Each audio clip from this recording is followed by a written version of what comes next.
Bonjour et bienvenue sur Clé de vie. Aujourd'hui, je suis ravi de partager avec vous une réflexion profonde, une de ces leçons de vie qui nous aident à nous améliorer et à mieux comprendre le monde qui nous entoure. Dans la structure complexe de notre société, chacun de nous vit des expériences uniques et forge sa propre vision du monde.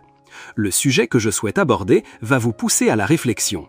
Il s'agit des profondes différences de perception qui existent entre les diverses couches sociales. Cela ne concerne pas seulement la manière dont nous appréhendons le monde, mais aussi comment nous nous comprenons et interagissons les uns avec les autres. Peu importe votre position sociale, ce sujet touchera une corde sensible en vous, car il aborde notre quête d'harmonie et de compréhension mutuelle au sein d'une société si diverse et complexe. Restez avec nous jusqu'à la fin de cette vidéo, car de nombreuses perspectives inattendues vous attendent. Je sais que votre vie est souvent trépidante.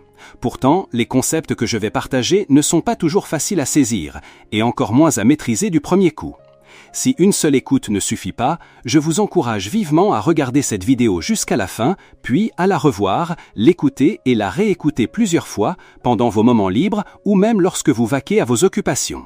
N'hésitez pas à la partager et à l'ajouter à vos favoris pour y revenir plus facilement. Je vous le garantis, en quelques mois seulement, votre façon de penser fera un bond en avant et atteindra de nouveaux sommets.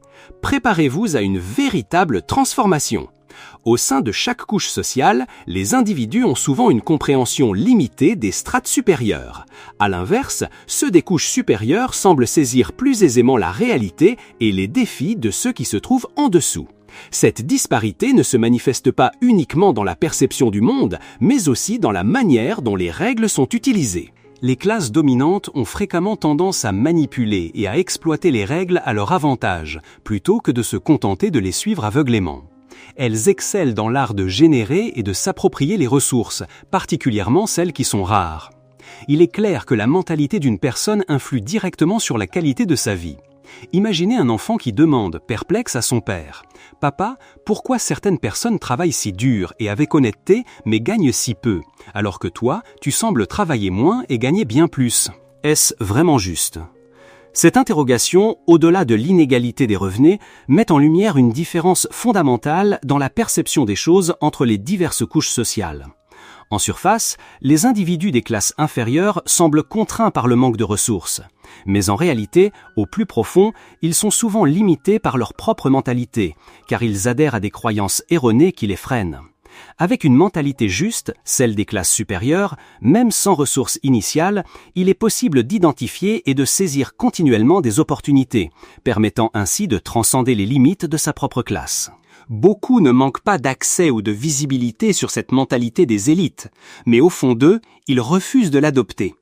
Ils préfèrent s'accrocher à leur propre schéma de pensée erroné. Alors, quel est le plus grand obstacle pour que les moins fortunés accèdent à la prospérité ? Ceux qui naissent dans la pauvreté peuvent rencontrer d'immenses difficultés à atteindre un véritable succès dans notre société. Dès leur plus jeune âge, ils sont souvent exposés à une culture qui ne favorise pas l'esprit de conquête, mais plutôt une éducation à la docilité, à devenir un citoyen modèle. Ces personnes dociles se soucieront peu de qui est au pouvoir, tant qu'elles ont de quoi manger. Ce que j'appelle la fausse connaissance est celle que l'on acquiert à l'école. La vraie connaissance, elle, s'apprend dans la société. La fausse connaissance n'est utile que pour les examens. La vraie connaissance, jamais testée et rarement trouvée dans les livres, est pourtant indispensable à chaque étape de notre parcours social. L'éducation, dans son essence, est une forme de domestication. J'ai souvent dit que l'éducation se divise en 3 niveaux. Le premier niveau est de savoir ce qui peut être fait et ce qui ne peut pas l'être. C'est ce que l'on nomme l'éducation populaire. Le deuxième niveau est de savoir quelles actions rapportent de l'argent et lesquelles n'en rapportent pas. C'est l'éducation d'élite. Le troisième niveau est de savoir ce qui peut être accaparé et ce qui ne peut pas l'être. On l'appelle l'éducation aristocratique. Il n'existe en réalité que 2 types de culture, la culture de l'élite et la culture de la manipulation. Ce que l'on appelle la culture de l'élite ne se trouve jamais au sein du grand public. Les classes supérieures et nous, le peuple, ne lisons jamais les mêmes livres. La culture d'élite est intrinsèquement destinée aux élites, tandis que la culture de la manipulation reste éternellement ancrée dans le peuple. Lorsque vous maîtrisez la culture d'élite, vous devenez une élite. Si vous ne connaissez que la culture populaire, vous restez un simple citoyen. Pourtant, la culture populaire n'est rien d'autre qu'un fragment de savoir créé et diffusé par les élites. Dans ces recoins invisibles de notre société, il y a toujours un groupe d'individus plus perspicaces que nous qui nous contrôlent. Leurs outils ne sont pas des armes, mais la culture, les systèmes, les coutumes et les habitudes. Certains parviennent à démasquer leur jeu, s'en affranchissent et rejoignent alors l'élite de la société. D'autres, hélas, s'y noient si profondément qu'ils finissent par mener des vies désespérées, piégées par le système. Et une petite frange de ces élites encourage même ces existences perdues à persévérer, influençant ainsi un public encore plus large. De même, il existe 3 types de savoirs dans le monde. Le premier savoir est celui détenu par les empereurs et les généraux. Le deuxième savoir est celui détenu par les élites sociales. Le troisième savoir est celui détenu par les masses. Le premier vous enseigne comment être le berger. Le deuxième vous apprend comment être le chien de berger. Le troisième vous apprend comment être le mouton. La connaissance, elle aussi, se divise en 3 niveaux. Le premier, ce sont les secrets célestes, des vérités inaccessibles, des mystères que l'on ne peut révéler au grand public, à l'instar des arcanes du pouvoir qui ne sont connus que par l'élite dirigeante. Le deuxième est la transmission authentique, des savoirs réservés à un cercle restreint, nécessitant un apprentissage profond et une véritable immersion pour être maîtrisés. Et le troisième, c'est ce que j'appelle les larmes de femme. C'est la connaissance facile, immédiate, celle que l'on consomme sans effort, comme ces vidéos courtes sur les réseaux sociaux qui nous procurent une excitation passagère, une satisfaction éphémère. De la même manière, le monde obéit à 3 logiques distinctes. La première est la logique latente, réservée à une poignée d'individus aux ambitions démesurées, leur permettant de diriger le monde avec une main de maître. La deuxième est la logique neutre, celle des professionnels, des artisans, de ceux qui, par leur savoir-faire, deviennent indispensables et précieux. Et la troisième, la logique évidente, est celle destinée aux masses, pour les éduquer à devenir des citoyens dociles, respectueux des règles établies. On dit souvent que la vérité est toujours entre les mains d'une minorité. Traduite simplement, cette phrase signifie que la majorité des gens, par manque de perspicacité ou d'intérêt, ne parviennent pas à saisir la vérité profonde des choses. Ainsi, ils sont souvent exploités, manipulés tout au long de leur existence. 99% des individus ne cherchent qu'à profiter sans effort, attirés par les gratifications instantanées et les plaisirs éphémères. C'est précisément parce qu'ils refusent de penser en profondeur, se contentant de la surface, que la nature même du commerce est de monétiser ces faiblesses humaines. Bien sûr, il y a une condition préalable essentielle. Vous devez d'abord transcender vos propres faiblesses, vous élever pour rejoindre ce 1% d'individus qui pensent et agissent différemment. Ce n'est qu'alors que vous pourrez naviguer à travers la complexité de la nature humaine. Traverser la vie sans encombre, avec une certaine maîtrise. Certains, ayant profondément compris ces dynamiques, parviennent à captiver les 99% restants avec une aisance déconcertante, sans la moindre contrainte apparente. Gagner de l'argent, dans cette perspective, devient une forme de discipline spirituelle, un cheminement personnel pour éliminer nos propres lacunes, pour grandir et nous parfaire.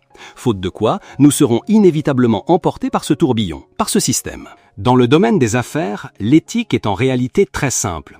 Elle consiste à comprendre et à satisfaire les besoins humains. En apparence, beaucoup de gens semblent imparfaits. Peut-être manquent-ils d'attention émotionnelle ou présentent-ils des lacunes dans leur raisonnement. En tant qu'entrepreneur, si vous êtes capable de déceler ces besoins et d'offrir des solutions adaptées, vous ne faites pas seulement une affaire, vous contribuez également à l'équilibre social. Ce n'est pas uniquement une preuve d'intelligence commerciale, c'est aussi un signe de responsabilité sociale. Retenez bien ceci, répondre aux besoins humains est un acte d'une profonde moralité. Il existe 2 choses parmi les plus ardues au monde. La première est d'implanter vos pensées dans l'esprit d'autrui. La seconde est de faire en sorte que l'argent des autres finisse dans votre poche. Le premier acte touche l'âme, le second touche les intérêts matériels. C'est pourquoi on dit qu'il est plus difficile de toucher aux intérêts que de toucher à l'âme. L'ironie, c'est que ces 2 actions se produisent souvent simultanément. Si vous parvenez à instiller vos idées dans l'esprit d'une personne, à toucher son âme, elle vous confiera volontiers ses ressources. Ainsi, la compétence la plus élevée au monde est sans doute la capacité à réinitialiser un système de pensée, à implanter de nouvelles idées dans l'esprit des 99% de la population. Quant à la grande majorité, si elle continue de se complaire dans les appâts lancés par les entrepreneurs, ces vidéos courtes, ces divertissements passifs, ces jeux vidéo, elle s'enfoncera toujours plus dans la pauvreté et restera la proie de manipulations. Seule une poignée d'individus, se réveillant soudainement, réalisant qu'ils ne peuvent plus se permettre de sombrer ainsi et commençant à cultiver une pensée à long terme, pourra progressivement s'extraire de cette condition. À ce propos, permettez-moi de vous annoncer le lancement de notre chaîne sœur Clés de la prospérité, entièrement dédiée à la mentalité d'enrichissement, au développement de carrière, à la construction de l'abondance et à tout ce qui touche à l'argent et au patrimoine. Vous trouverez les informations et le lien vers cette nouvelle chaîne en description et dans les commentaires. Nous comptons sur votre précieux soutien. Une vérité d'une cruauté absolue, c'est que maintenir la grande majorité des gens dans la pauvreté a toujours été une condition indispensable à toute société de propriété privée, depuis le féodalisme et l'esclavage jusqu'au capitalisme moderne. Le véritable obstacle au développement et au progrès des plus démunis, c'est la société elle-même, et plus spécifiquement l'exploitation et l'oppression exercées par les humains les uns envers les autres. Un pasteur protestant influent, un penseur érudit, a un jour affirmé sans ambages, allant jusqu'à louer la pauvreté comme une condition essentielle à l'abondance. Il soutenait que l'utilisation de la loi pour contraindre au travail engendrerait trop de désagréments, de violence et de résistance. En revanche, la faim, disait-il, n'est pas seulement une pression paisible, silencieuse et constante, mais aussi la force la plus naturelle pour stimuler l'ardeur et le labeur, garantissant ainsi l'efficacité la plus élevée. Dans son œuvre « Manuscrit économico-philosophique de 1844 », Karl Marx a analysé en profondeur la relation complexe entre le travail et le capital. Il a souligné avec une acuité déchirante que le travail, tout en générant des richesses et des merveilles pour le capitaliste, condamnait paradoxalement le travailleur à la misère. Imaginez, ces mêmes ouvriers bâtissent des édifices somptueux mais habitent eux-mêmes dans des taudis insalubres. Ils créent la beauté, mais leur propre existence est déformée, mutilée. Le travail mécanisé, qui supplante l'artisanat, non seulement rejette certains travailleurs vers des tâches encore plus éreintantes, mais transforme aussi d'autres en de simples rouages, des quasi-machines. Et c'est là l'ironie suprême. Le travail, censé développer l'intellect, rend l'ouvrier abéti et embruti. Par cette observation percutante, Karl Marx a fustigé le phénomène d'aliénation du travail sous le capitalisme, une aliénation qui ronge l'âme. Comment faire accepter le travail aux gens? Dites-leur simplement que leur pauvreté est le fruit de leur propre paresse, de leur manque d'ardeur. Mais alors demandons-nous, pourquoi, dans un monde où la productivité a atteint des sommets inégalés, tant de gens demeurent-ils dans la pauvreté? La réponse est d'une simplicité glaçante, parce que le monde est intrinsèquement conçu ainsi. Imaginez un instant que, par une nuit mystérieuse, tous les pauvres deviennent subitement riches. Dès le lendemain, les riches seraient contraints de laver leur linge eux-mêmes, de cuisiner leurs repas, de labourer leurs propres champs. Une telle inversion de rôle, les nantis ne la permettraient jamais, c'est une certitude. La création de richesses, mes amis, ne saurait exister sans la force de travail humaine. Sans elle, les champs fertiles resteraient déserts et les chaînes de production des usines ne seraient qu'un amas de ferraille inerte. Alors, sur quoi les riches s'appuient-ils pour inciter les pauvres à travailler ? S'ils recouraient à la loi pour contraindre certains à la labeur, tandis que d'autres s'adonneraient au farnientier, cela engendrerait inévitablement des conflits sociaux explosifs. Mais il existe une autre méthode, bien plus subtile et insidieuse. Maintenir une partie de la population dans la pauvreté et lui faire croire que cette misère est le résultat de son propre manque d'effort et de diligence. Ainsi, loin de se plaindre, ces individus travailleront avec acharnement, nourris par l'espoir illusoire de s'extraire de leurs conditions par la seule force de leur labeur. Pêchons-nous sur une question essentielle. Comment les riches parviennent-ils à donner toujours plus de valeur à leur argent? Supposons qu'un riche souhaite acheter la liberté d'une personne. Comment en réduire le coût? Si cette personne est issue d'une famille aisée, l'investissement sera colossal. Mais si elle est née dans la pauvreté, alors une somme dérisoire suffira bien souvent à atteindre cet objectif. C'est cruel, n'est-ce pas?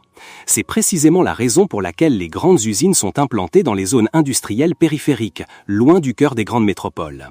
Dans les villes, les personnes en situation de pauvreté sont moins nombreuses, rendant le coût de la main-d'œuvre plus élevé. Observez autour de vous, qui sont ces travailleurs acharnés, ceux qui n'osent contredire leur patron, qui craignent de changer d'emploi? Ne sont-ils pas souvent des pères et des mères de famille, chargés d'enfants et croulant sous d'énormes dettes? Ainsi, plus les pauvres sont démunis, moins cher il est de les embaucher, et plus le pouvoir d'achat de l'argent entre les mains des riches est décuplé. C'est une réalité implacable. Voici une vérité cruelle, mes amis. 99% des êtres nés dans ce monde sont là pour constituer la masse, le fondement même du fonctionnement de la société, des matériaux auxiliaires indispensables à son développement. Pour mieux comprendre cela, permettez-moi de vous raconter une histoire allégorique qui demande un peu d'intelligence pour être pleinement saisie. Le maître s'adresse à son âne, courbé sous le joug, tirant la meule du moulin. « Tu es vraiment extraordinaire. Sans toi, nous serions tous contraints de manger des aliments grossiers. » L'âne, naïvement, sourit et redouble d'efforts. Le soir venu, la famille du maître savoure un délicieux repas, le cœur léger, et instruit ses enfants. Ne soyez jamais comme cet âne stupide qui passe sa vie entière à tourner autour de la meule. Après une journée exténuante, l'âne s'assied pour manger ses tiges de maïs et dit à son ânon « Dépêche-toi de grandir, mon petit, je t'apprendrai à tirer la meule. » C'est le métier le plus respecté. La vérité la plus féroce de ce monde est que 99% des pauvres, travailleurs acharnés mais inconscients, nourrissent les 1% de riches qui vivent dans l'opulence. Ces 99% sont nés pour servir de fondation, de matière première au fonctionnement de la société, pour aider les 1% de nantis à vivre mieux et à atteindre une liberté totale. Bien sûr, pour maintenir leur position dominante, ces 1% de riches ne cessent de créer des règles visant à limiter et contrôler les 99% restants. C'est une stratégie implacable. La vérité, chers amis, est que la richesse des nantis provient directement du travail des démunis. Plus les pauvres travaillent avec diligence, plus les riches s'enrichissent. Voilà la véritable signification de l'adage « le travail acharné mène à la richesse ». Les riches désirent maintenir les pauvres dans leur misère afin de pouvoir, eux, jouir sans entrave. Pour y parvenir, ils exaltent la diligence comme une vertu suprême et proclament à corps et à cri que le travail acharné seul peut changer son destin. C'est comme vouloir faire tourner la meule à un âne. Il faut lui bander les yeux, le maintenir dans un état de labeur obstiné, sans qu'il ne sache rien de ce qui l'entoure.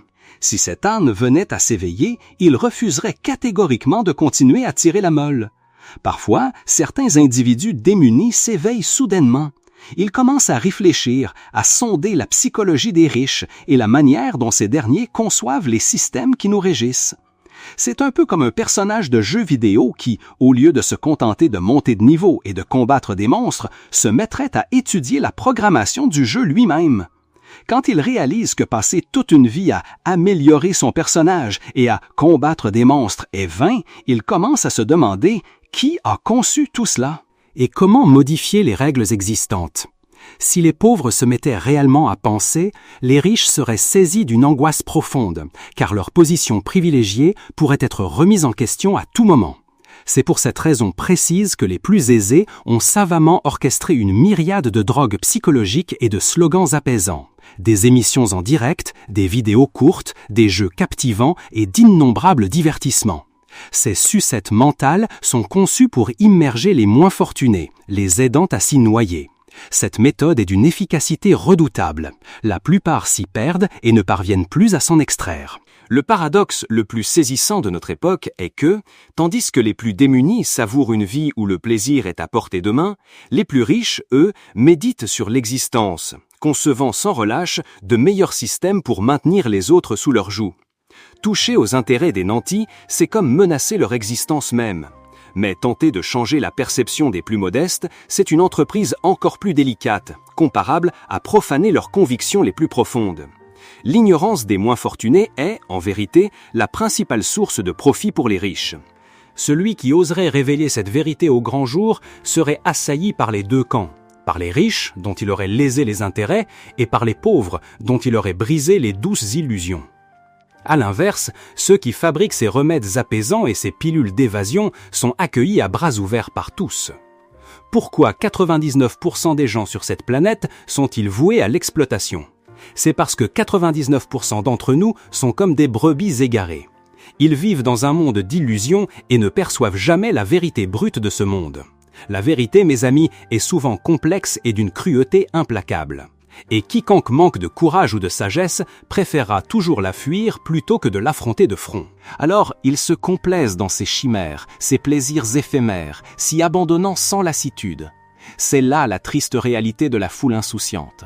Seul 1% de la population mondiale parvient à discerner la vérité, car il possède le courage d'affronter la réalité du monde, l'audace de faire face à la cruauté inhérente à la nature humaine, et la résilience d'accepter les injustices criantes de l'existence.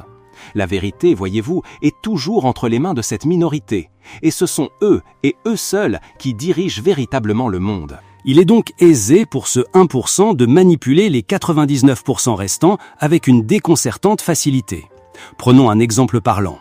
Beaucoup de gens ont la capacité de simplifier les problèmes les plus complexes, mais pourquoi ne le font-ils pas? La seule et unique raison, c'est qu'en le faisant, ils ne gagneraient pas d'argent. Transformer le complexe en simple, c'est de la sagesse, mais transformer le simple en complexe, c'est du commerce. Une fois qu'ils ont discerné la vérité et simplifié la question, s'ils désirent la commercialiser, ils doivent impérativement la rendre de nouveau complexe, créant ainsi de nouvelles illusions. Car 99% des gens ne sont prêts à payer que pour ce qui est complexe, même si cela ne fait que les embrouiller davantage. C'est d'ailleurs leur destin que de sombrer dans une confusion croissante. C'est là une caractéristique typique des individus les plus vulnérables à l'exploitation. 99% des gens sont invariablement attirés par les descriptions alambiquées et les stratagèmes les plus clinquants. Plus c'est spectaculaire, plus ils en sont subjugués. En réalité, les 99% ne cherchent jamais réellement la vérité. Ce qu'ils désirent, ce sont des émotions extrêmes, des points de vue partiaux, des apparences sophistiquées et une dépendance constante. Toute vérité qui les met mal à l'aise sera ignorée avec dédain. À l'inverse, les mensonges et les stratagèmes qui tissent de belles illusions les excitent au plus haut point. C'est la nature humaine depuis la nuit des temps. La sincérité ne suffit pas à captiver les cœurs, seuls les artifices y parviennent. Celui qui maîtrise l'art d'influencer l'imagination des foules détient le pouvoir de les gouverner. L'essence du commerce se résume en ces deux principes fondamentaux. Percevoir la vérité, puis créer l'illusion. Il faut d'abord voir clair, simplifier le problème et ensuite élaborer des chimères, rendre le simple complexe afin que le public s'y perde avec délice. Quand il savoure joyeusement le jeu, alors vous avez réussi. La masse ne désire jamais réellement la vérité. Elle aspire simplement à être comprise, à être reconnue. N'imposez jamais ce que vous croyez être la vérité aux autres. Il vous suffit de comprendre leur vision limitée. Après avoir discerné la vérité, créez des illusions pour qu'ils s'y noient. Offrez-leur de petits avantages immédiats pour les distraire et vous obtiendrez un succès retentissant. C'est là la compétence indispensable à tout entrepreneur avisé. Réfléchissons un instant à ces deux questions cruciales. Les clients veulent-ils vraiment de la valeur? Le public désire-t-il réellement la vérité? En réalité, les gens ne recherchent ni la valeur, ni la vérité. Ce qu'ils aspirent avant tout, c'est à être compris et à trouver un réconfort émotionnel. Ne leur imposez jamais ce que vous considérez comme la vérité, et ne les forcez pas non plus à accepter des valeurs ou des produits excellents que vous jugez appropriés. Il vous suffit de les comprendre, de les apaiser, et vous toucherez au succès. C'est là, fondamentalement, la nature profonde du commerce. Ainsi, sur Internet, ce qui se propage le plus facilement n'est jamais la valeur réelle, mais toujours les émotions et les préjugés de toutes sortes. 99% des gens pensent détenir la vérité et le savoir, mais en réalité, ils confondent simplement les émotions avec la raison, l'information avec la connaissance et les préjugés avec la pensée. C'est pourquoi de nombreux entrepreneurs aiment tant utiliser des méthodes publicitaires répétitives et agressives. Bien que cette approche soit grossière et méprisant les consommateurs comme des naïfs, elle les pousse à acheter encore et encore, les attirant comme des papillons de nuit vers la lumière. Ceux qui apportent la vérité et la valeur aux gens sont souvent critiqués, tandis que ceux qui offrent des illusions et de petits avantages peuvent devenir les maîtres de la foule. C'est pourquoi 99% des individus sur cette planète ne recherchent pas la vérité ni la valeur, mais plutôt le réconfort émotionnel de minimes profits et de beaux mensonges. Souvenez-vous de ces 4 aphorismes. Le premier, ce que l'être humain désire le plus exprimer n'est jamais le contenu réel, mais le besoin ardent d'être compris. Le deuxième, ce que l'être humain cherche le plus à obtenir n'est jamais la valeur véritable, mais le réconfort émotionnel. Le troisième, ce que l'être humain souhaite le plus voir n'est jamais la vérité ni la réalité, mais l'espoir. Le quatrième, l'être humain est le plus facilement convaincu, non pas par la raison, mais par l'intérêt. Ces 4 vérités sont l'essence même du commerce, mais aussi la nature profonde et la réalité de notre société. Pour l'1% restant, leur plus grand défi est de parer la vérité, aussi cruelle soit-elle, d'un enrobage sucré afin que les 99% de ces grands enfants puissent avaler la pilule et par là même grandir. Le politicien voit la vérité et utilise le système pour gérer les hommes. L'entrepreneur voit la vérité et utilise ses produits pour satisfaire les hommes. L'artiste voit la vérité et utilise ses œuvres pour éduquer les hommes. Le bouddhisme voit la vérité et utilise la sagesse pour éclairer les hommes. La plus grande responsabilité envers ces grands enfants est de les amener à avaler cette pilule amère, quelle que soit son âpreté, car c'est cela qui les fera mûrir. Il ne s'agit pas simplement de leur faire la morale ou de leur dire la vérité, car leur perception est insuffisante pour accepter la vérité et la raison. Par exemple, il y a ce dicton « Ne mens jamais à une femme, à moins que tu puisses lui mentir toute ta vie ». Le sens est le même. Il est remarquable que la vérité puisse être perçue, mais qu'elle ne doive pas être révélée au grand jour. On dit souvent que les secrets du ciel ne doivent pas être divulgués. Une fois la vérité révélée, elle perturberait l'ordre social. Ces 99% n'ont pas besoin d'en savoir trop. Il leur suffit de se concentrer sur leur travail. S'ils en savent trop, tout deviendra compliqué. Trop voir, trop penser pourrait même dissiper la force de cohésion de la société. De plus, même si la vérité leur était présentée, ils ne voudraient ni y croire ni l'accepter.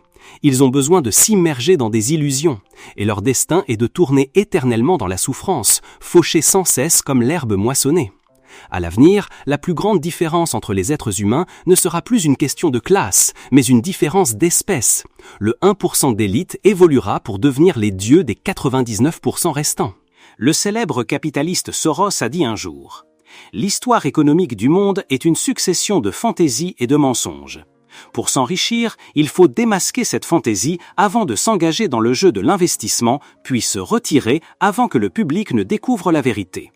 La clé pour changer son destin réside dans le courage d'affronter et de dévoiler la vérité de ce monde. Cela exige que nous cultivions une immense audace et une grande sagesse. Les anciens enseignaient déjà que l'apparence et l'essence des choses sont souvent contraires. Dans l'art de la guerre de Sun Tzu, nous apprenons la sagesse du réel et de l'illusoire et du réel. Un défi à notre façon de percevoir le monde, nous rappelant que sous la surface se cache souvent la vérité. Dans le Sutra du Diamant, nous sommes avertis que toute apparence n'est que vacuité. Cette maxime nous encourage à percer la nature essentielle derrière l'enveloppe extérieure pour atteindre la véritable illumination. Cependant, voir la vérité au-delà des apparences n'est pas chose aisée. Seuls ceux qui osent explorer, interroger avec bravoure et se perfectionner constamment peuvent progressivement lever ce voile de brouillard. Ce courage et cette sagesse ne surgissent pas instantanément. Ils exigent une pratique, un apprentissage et une réflexion incessants. Une réplique célèbre du film Le Parrain nous rappelle que la grande différence dans le destin des hommes réside dans la capacité à reconnaître rapidement l'essence des choses et dans le fait de ne jamais rien en comprendre. Cette capacité à voir au-delà est la clé du succès dans la vie. Ainsi, chacun de nous devrait s'efforcer d'élever son niveau de conscience, d'apprendre à discerner et à poursuivre ce qui est véritablement important dans ce monde complexe. Cela nous aide non seulement à éviter d'être dupes, mais nous guide aussi vers une vie plus riche et plus significative. Par l'apprentissage et la pratique continue, nous pouvons affiner notre perception, percer la vérité et devenir les maîtres de notre propre destin. Au cours de ce processus, nous acquérons une compréhension plus profonde du monde et de nous-mêmes, atteignant ainsi un succès et un épanouissement véritable dans la vie. C'est un long voyage de l'âme, où chaque pas est semé d'embûches, mais aussi d'opportunités de croissance et de transformation. Finalement, grâce à une compréhension et une reconnaissance profonde de la vérité, nous pouvons non seulement changer notre destin, mais aussi exercer une influence positive sur notre entourage. C'est une force intérieure capable de transpercer la surface et d'atteindre l'essence même des choses. Cette force est la clé qui nous permet de transformer notre destin. Sur ce chemin de découverte de la vérité et de compréhension du monde, chaque étape est pleine de défis et d'occasions de grandir. J'espère qu'au cours de ce voyage, nous pourrons non seulement comprendre et transformer notre propre destin, mais aussi apporter une contribution positive au monde qui nous entoure. Soyons persévérants et courageux face à l'inconnu, nous améliorant sans cesse pour devenir des êtres plus sages et plus forts.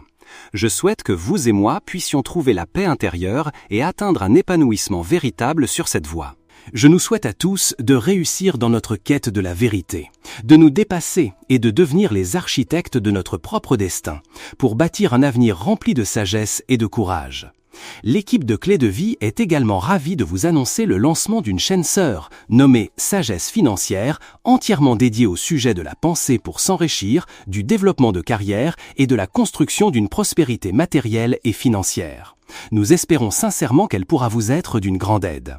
Vous trouverez toutes les informations sur cette chaîne dans la section des commentaires. Nous vous remercions infiniment de votre soutien. Si ce contenu vous a été utile et a résonné en vous, je vous invite chaleureusement à aimer cette vidéo, à vous abonner à notre chaîne Clé de Vie pour ne manquer aucune de nos prochaines réflexions et à la partager avec ceux qui pourraient en bénéficier.